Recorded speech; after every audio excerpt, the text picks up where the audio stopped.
好来，乡亲啊，继续来看这个台中武林农场，今年一度的樱花季，每年的2月12要来登场。早起的8点半是开放予散客注文带暝，讲短短5分钟，将近2000间的房间全部拢互注文了，实在是有够抢市。啊，若无抢到房间的民众，还阁有一届的机会，但是都要找满到20个人至40个人。伫11月15开放予团体客来注文。啊，除了房间来限量之外，樱花季的期间，园区嘛做人流的管制，逐工限定6000个人来入园。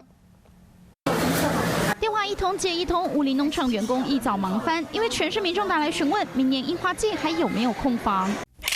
打开武林农场网页一刷，明年2月12号到2月28号的房间全数完售，无论是双人房、4人房还是6人房，通通被抢光。武林农场1年1度的樱花季即将在明年2月份登场，11月1号早上8点半开放散客预订房间，每天限定116间房，总共1972间房，短短5分钟内就被秒杀。订房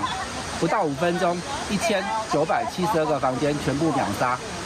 如果没有订到的游客，还是可以利用12月1号上午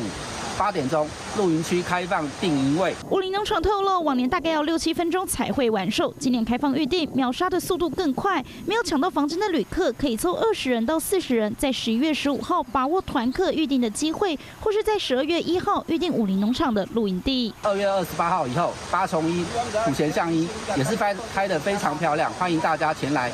这时候避开人潮，也可以避开总量管制。错过2月份的樱花季也别担心，在2月28号后，园区还有牡丹樱、8重樱、一叶樱，品种多元的樱花会接力盛开，避开人潮，不受人流管制，也是绝佳的赏樱期。